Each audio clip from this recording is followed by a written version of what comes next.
page from Telebot. You missed a page from Telebot. You missed a page from Telebot. You missed a page from Telebot. Telebot. Hello, and welcome to the first ever episode of the Google SRE podcast, or as we affectionately refer to it, the Prodcast. I'm your host today, MP, and here with me as co-host is Vivian. Hi, Viv here. Happy to be here. Thanks, MP. This series that we will be releasing over the next few months has grown out of a long-time internal podcast series made by SREs for other engineers here at Google. And we decided we wanted to take that idea and create something new for the entire SRE and dev communities. Over the course of these episodes, we'll be taking SRE concepts, many of which are covered in the 2016 SRE book, and chatting with domain experts here at Google to hear their opinions on these topics and get some new perspectives. And to start us off, here with us today to talk about what is SRE anyways, is Macey. Why don't you go ahead and introduce yourself? Hi, so my name is Jennifer Mace, and everybody calls me Macey, and I am extremely happy to be here today and excited to get on with chatting a bit about what SRE means. Because who really knows? You know, at the end of the day, it could be anything. My official job title at Google is Shenanigans Retribution Enforcer, in the grand tradition of SRE nonsense back titles. But more to the point, I am an SRE at Google, and I have been here for 9 years. I joined fresh out of college, and I am, as I like to describe it, a mathematician who tripped and fell into a computer. So I am very much a software engineer who has become an SRE and been one my whole career. I spent some time on the ad-serving SRE teams where they have 7 digits of queries per second, which is terrifying. I then spent a little while as the tech lead of GKE SRE, which is the Kubernetes engine that Google runs for our customers. And nowadays, I run around trying to make cloud more hospitable for enterprise stuff. You've been everywhere.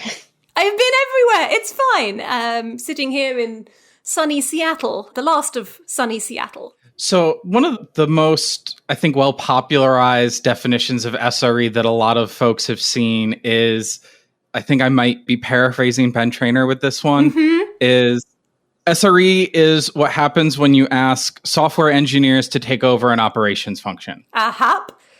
That's but like that's not really useful when I go to talk to my friends or family, and that's not even necessarily that useful when I go to talk to other engineers. Like how would you, like, right from the start, like if you could redefine SRE from the start, how would you define it? Let's see. Well, we're just another dev team who has a different set of priorities, right? In the same way that a security engineering team isn't confusing to anybody. That's a team of engineers whose job is to make things secure. SRE is a team of engineers whose job it is to make sure things are up, whatever that might take. So it's less operations. I don't love the phrasing of make software engineers do operations, because that sounds like, you know, you misbehaved in high school and now you have to clean the kitchens, go do operations until you've fixed your life. It really is another engineering discipline. It's just that our priorities are less about bringing new, interesting features to our users and more about making sure that the features out there work well and stay up and running. So I guess that's not a million miles different, is it? So I guess that sort of begs the question, what does it mean to engineer reliability? Well, engineering reliability can kind of go in a ton of different directions. And for me, that's part of why I find this discipline so fascinating. Because the types of engineering that I might do in ads, which is a high traffic, low latency, really fast paced environment, might be around, you know, making sure that there are redundant servers so you can serve the traffic from anywhere in the world if you lose a data center. But the type of engineering that I would do in a Kubernetes environment, which is more about providing a single instance of Kubernetes to our users, can't use nearly the same tactics. So engineering reliability is about questions. It's about asking your developers and asking them to ask their customers, what does reliability mean? What about your service matters if it's up and running? What would a user consider to be broken? And then you serve that. So when talking about SRE being a team that maintains the reliability of a service, Is that one half of a team that also includes the developers, or what makes it different from the dev team then? I think that there are a lot of different organizational models that a company can choose to field to kind of achieve the same ends. One of the things that Google really had was early on a lot of services that had a large number of developers that they wanted to kind of centralize and make efficiency improvements over the operations part. And so you might have 5, 10, even more than that developer teams mapping back to a single SRE team. And when that happens, you really can't have the SREs be embedded in the dev teams in quite the same way as you might when there's a one-to-one mapping. That makes sense. We do have some teams that are kind of more embedded. I want to say that the internal SQL team works basically as a dual-purpose developer and SRE team, for example.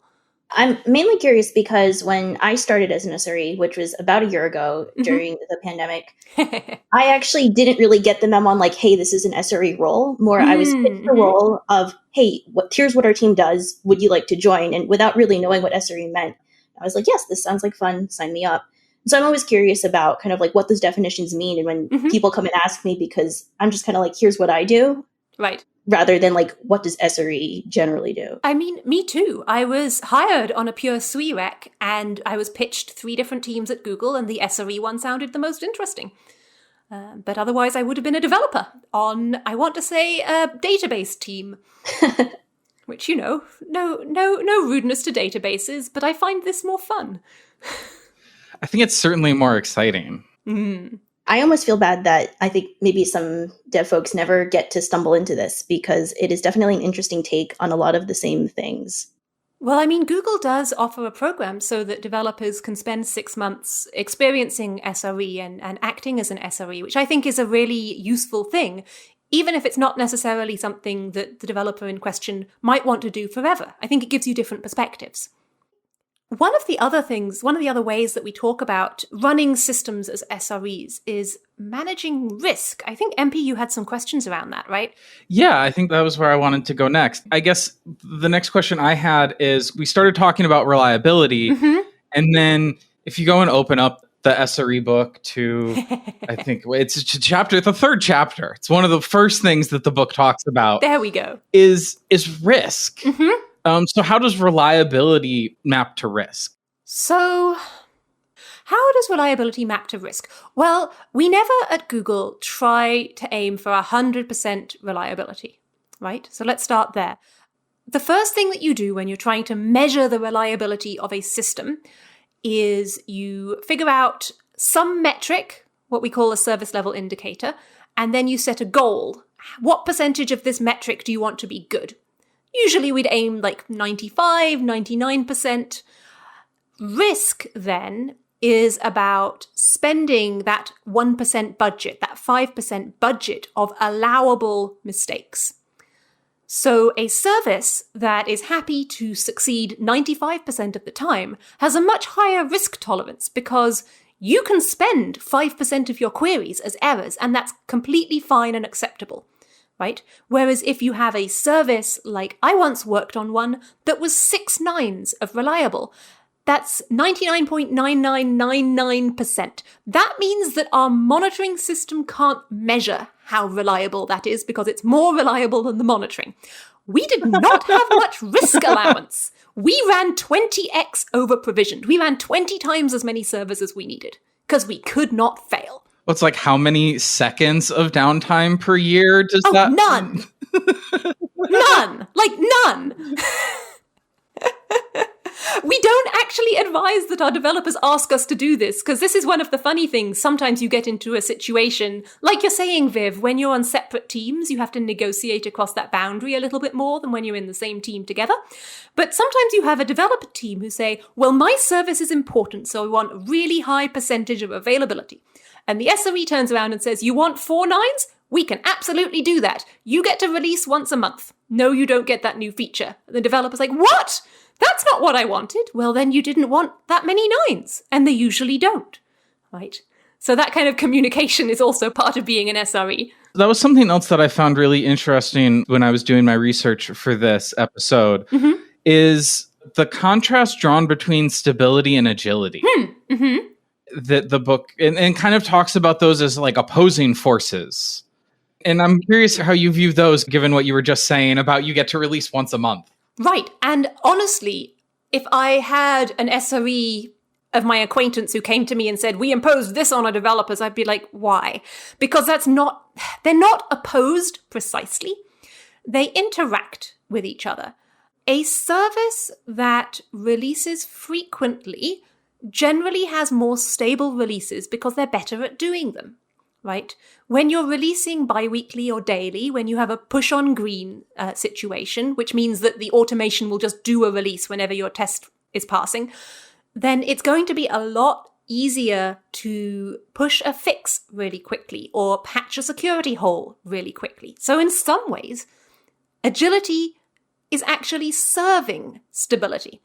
But it's also true that most systems only break when something changes.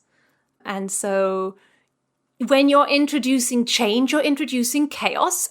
And so it really depends. It's almost a triangle rather than a line between two things. And the point of the triangle is, validation, testing and canarying. How well are you able to assert and prove that this particular change is safe and good?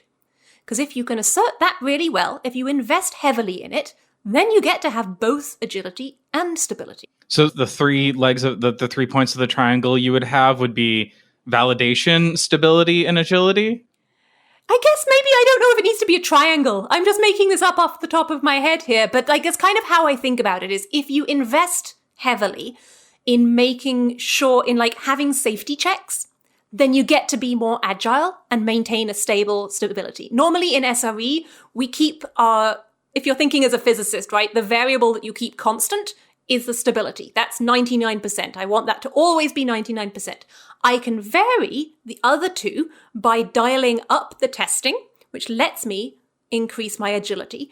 But if I don't invest in testing and my infrastructure there doesn't keep up with changes, doesn't have good coverage on new features, then I can't be as agile and stay stable. That's actually a shift that I've seen in my own realm recently, where we're doing a lot more offline, hidden things where we're testing how the release that's going to make it to prod is going to perform days before it makes it to prod. Right. But making sure that it looks identical or near identical to what the live service is already doing. Yep. And the thing there that can be very difficult is that code and services and systems and applications can be more or less testable depending on how they're architected from their very inception, right? And so that can get really tricky when you want to put operations as only the last thing on a checklist. This is why at Google we really like to have SREs involved in design review early on before implementation even starts, to ask questions like, how are you going to test that feature? Do you have a way to mock that data in production? Yeah, so that's the other thing that I am curious about is how does it differ when you have maybe an older service versus a newer service? You have that brand new ideal world where SREs are there from day one versus SREs kind of coming onto a legacy system that's maybe has a little bit of cruft. Right. Does the approach you would take as an SRE really change between those two situations? I mean, simultaneously, massively, and not at all, which is deeply unhelpful of me to say. So let's break that out a little bit, because that's bad radio.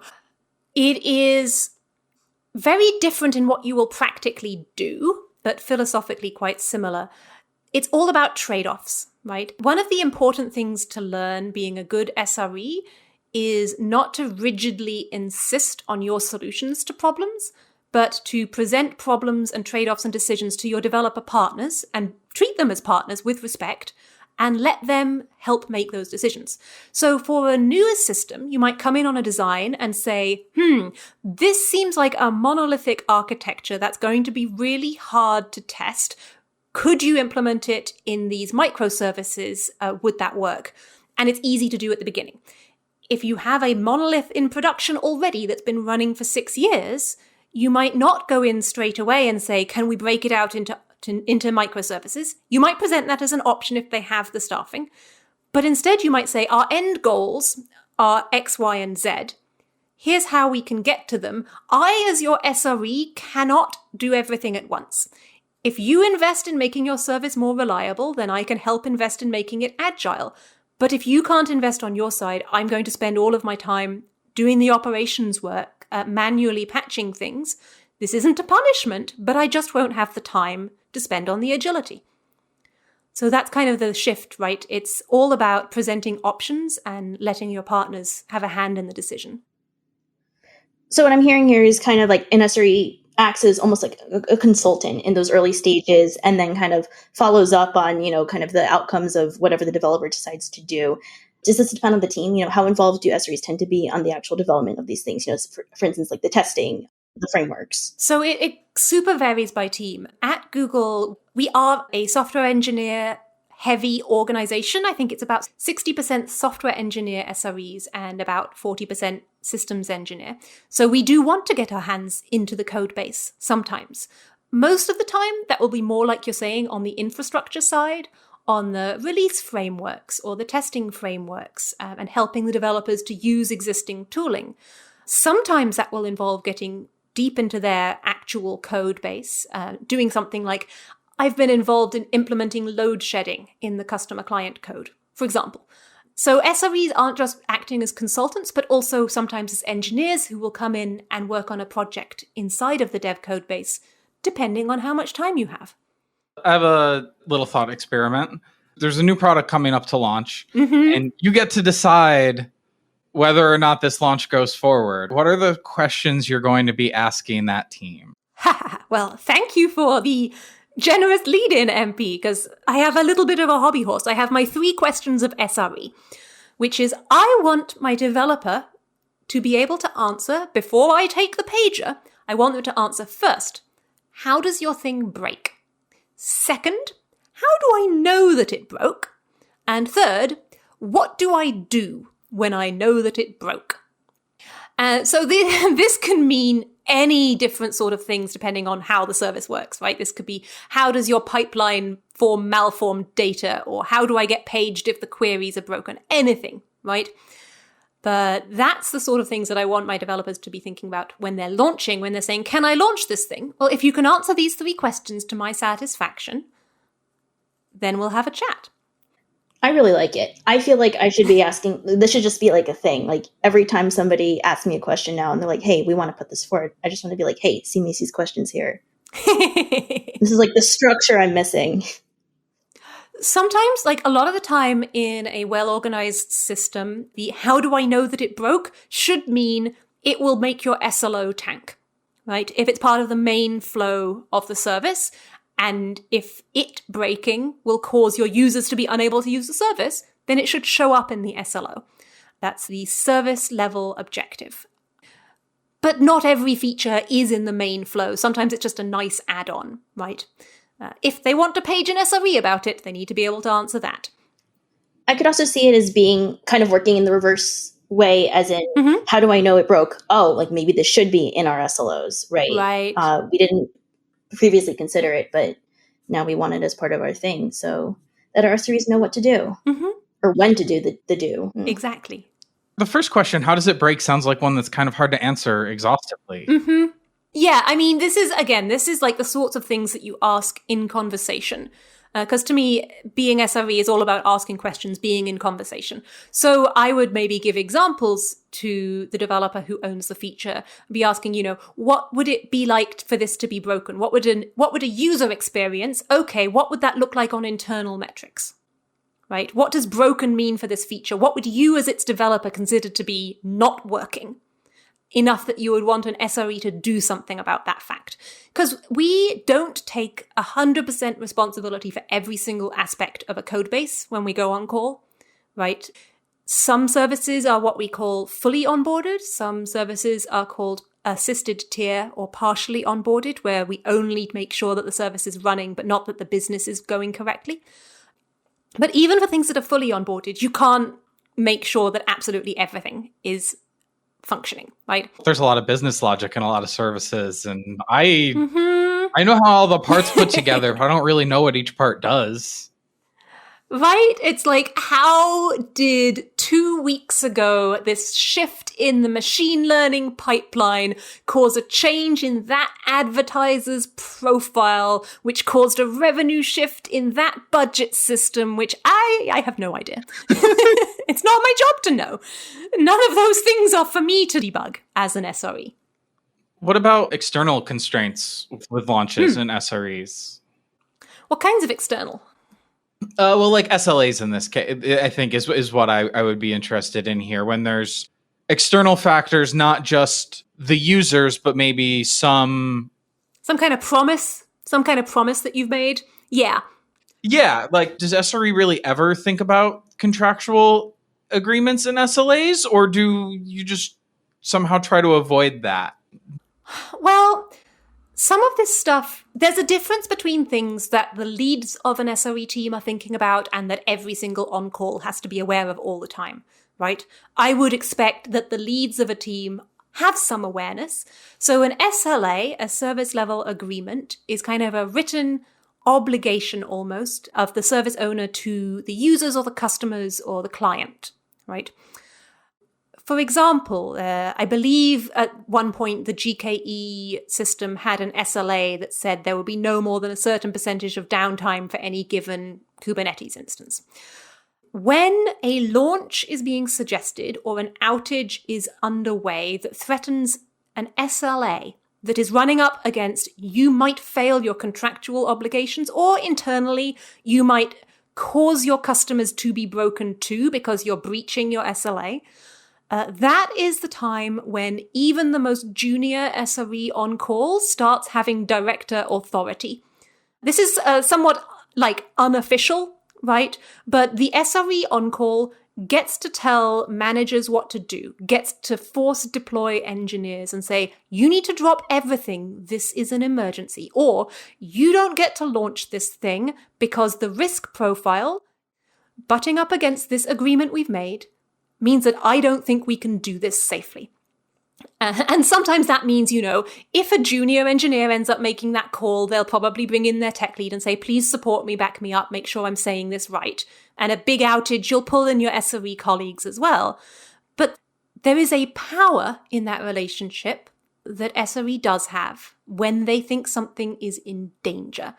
And it's a power we have to be careful not to misuse. But it's important, because that's our job.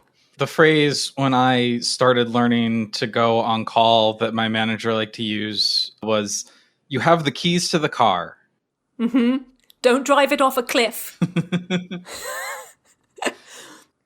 So we've talked a little bit about the constraints for how does it break, who makes those decisions. Mm-hmm. There's, how do I know, when we said, maybe service level objectives. I'm curious about what do I do? Because as we've kind of briefly touched on a little bit, SRE is a very flexible role, right? Right. And I think maybe, and what do I do can sometimes be, let's take our time and fix this, or it could be like, we need to drive this car really fast to avoid getting hit by like an avalanche. So, how much of this, like, I guess, what are your thoughts on what do I do? Well, I'm sure that you guys probably have a later episode planned to go into a bit more depth on this, so I'll keep it fairly brief. But an SRE's first job is to figure out the impact when you're paged, right? Being on call is not everything an SRE does, as I hope we've probably already touched on. But first you figure out what the impact is, and then you try to mitigate that impact to the user as best as possible, and then you try to figure out exactly how it happened, in that order. So, mitigate first. I'm always eager to hit the rollback button. Yes, there's, and folks can find this. I have an article out with O'Reilly on generic mitigations.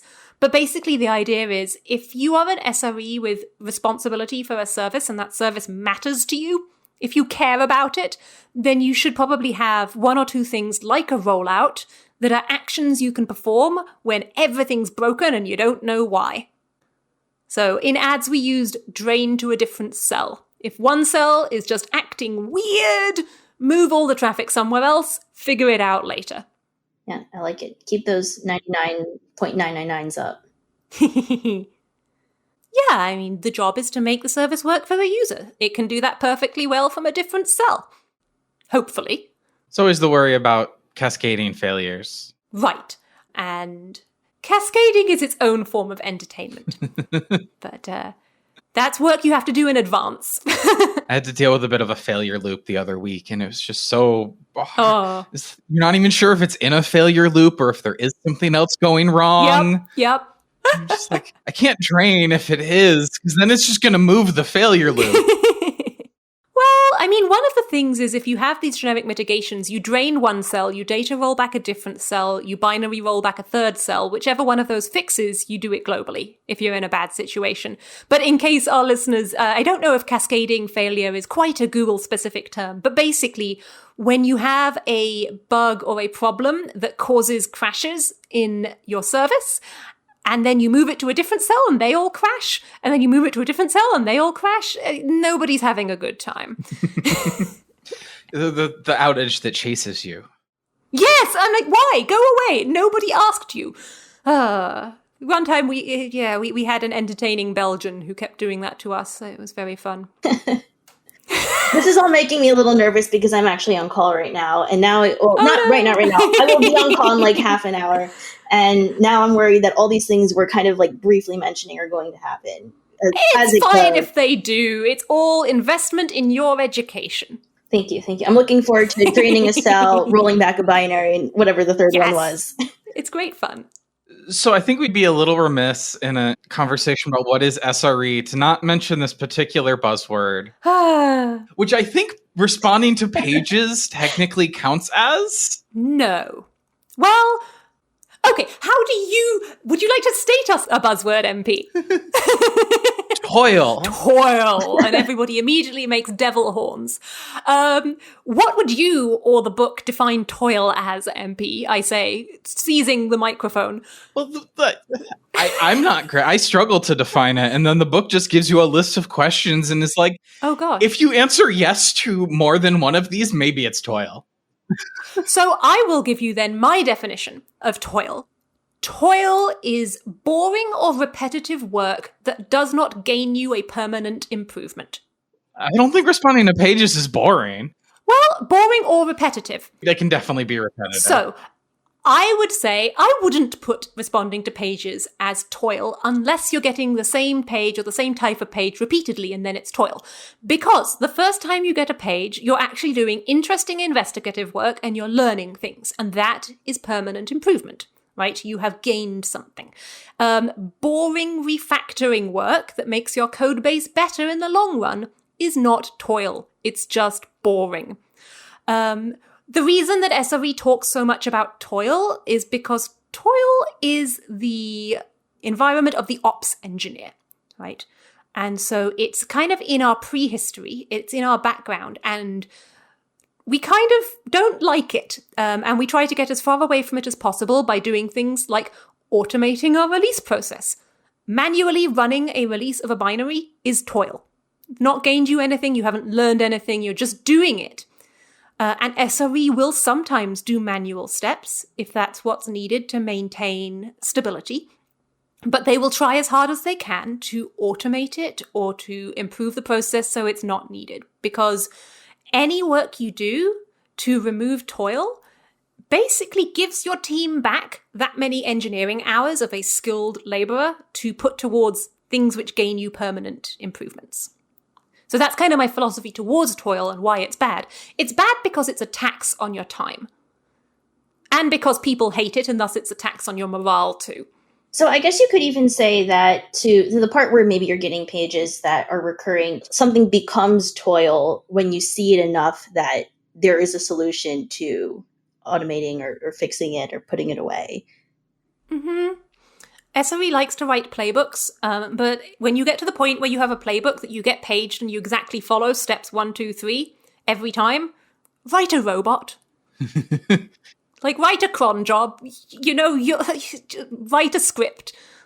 We did this back in ads. We ran a lot of C++ binaries, and sometimes they would get crashy or like We had a restart server that when a particular server thought that it was getting unhealthy, if it thought it was getting stuck, it would send a little message to the restart server, and the restart server would come back, bop it over the head, and it would reboot so that SREs didn't have to go and reboot it. It's like, please resurrect me. Okay. I think my team runs something similar. Yep. It's oh. So is it possible if a team, say like toil appears, a wild toil appears, you fix it. Fight, item, run. Yeah. It goes away and, repeat. Mm-hmm. Is it possible that SREs will eventually not have anything to do? It hasn't happened yet. I think that the type of review work that we do, the type of consulting work we talked about earlier, all of that is always happening. And our developers are always introducing new features, creating new services. We're always getting new platforms, right? Like the Kubernetes model, the Anthos model, like all of that stuff is always coming. So there's always new stuff coming up.